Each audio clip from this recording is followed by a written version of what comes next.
it was really blowing hard offshore. And anybody who'd spent any time out there in any kind of offshores knows that it's as dangerous as it gets just trying to take off. And it's, in a sense, it's almost pointless because the chance of injury is enormous.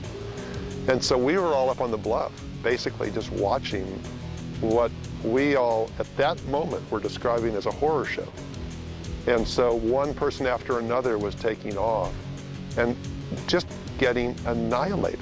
I mean, the occasional person might sort of grab one and somehow sort of squeak through, but it was horrifying, just horrifying. The minute you start like hesitating and start thinking, you know, maybe you shouldn't do this, that's when it all crumbles, because there's like a fine line between going and not going, I think, mentally. And once you start second guessing yourself, that's when things, you won't even go in ways you should have gone. So I'll take a few beatings for being able to take off out there. Yeah, the days stick out because of the conditions and the size of the swell, and also kind of what happens on those days. And everybody's going to always remember Jay's wipeout, and that kind of thing. There's the swell that created the moment, and then there's the moment that kind of immortalizes the swell, and stuff like that, where the guys were just learning, and Evan and Jay, and going for it, these young guys eating it. That is very etched in my brain, so I'll always remember that. And that's kind of thing where we saw similar swells occasionally since then, but you didn't see guys, flying through the air as much. So, yeah, I'll always remember that. And we watched this wave, and we later found out it was Jay, but we watched this guy take off on this wave. He gets hung up in the lip and over the falls, and this huge explosion, and it's like, he looks at me and he goes, I think that's the worst wipeout I've ever seen. I did see Jay Moriarty's wipeout. I was actually right next to him when he took off.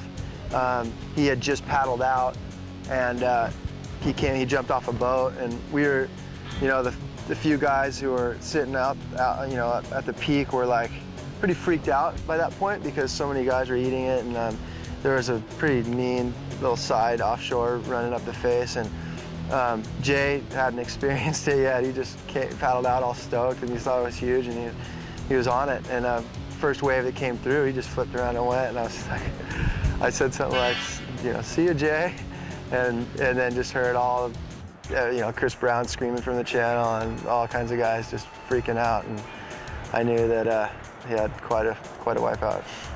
We're paddling for the wave, everything looking good, and then standing up, and it felt good, and then I looked down and I just see nothing underneath me, just nothing, like 35 feet down, and there's the bottom of the ocean, and then there was like white water spraying up in my face, and I had a split second to think, oh shit, this is gonna hurt, and then the board just flew up, and everything else was black from there.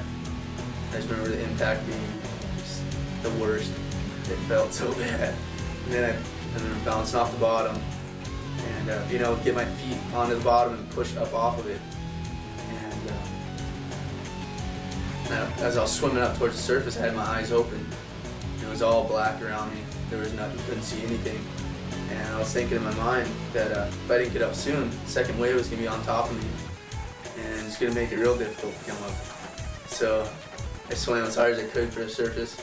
Finally got up and popped up just in time to have the next wave, get a breath, have the next wave hit me. The second wave wasn't that bad. And I think I actually took the next wave right after it, worrying about him, and just rode straight looking for him because I knew that it could have been a really bad one. As I was riding on this little like foam ball, I was looking around, didn't see him, and he popped up in the white water, in the foam, just freaked out, but still kind of laughing that he pulled it off.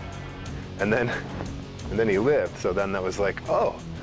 And I think that did embolden a bunch of guys because it was such a bad wipeout that it was kind of like that worst case scenario thing, a guy making the biggest mistake ever, and he actually came back up okay, and it wasn't just, it wasn't like it was the most experienced veteran, it was just some kid. He just came out here and he's just charged it and ate shit and came back and he was happy, so it was kind of like, wow, you know, I've been surfing here more than him. Okay, if he can bounce back, then maybe I can too. And then you get out near the waves again, you know, that little voice in your head says, don't do it. You know, don't let yourself think that that's the case. And yeah, I'll always remember that. And I think Jay, you know, proved himself to be a very special guy. And it wasn't, you know, that's what made him bounce back, as he was Jay.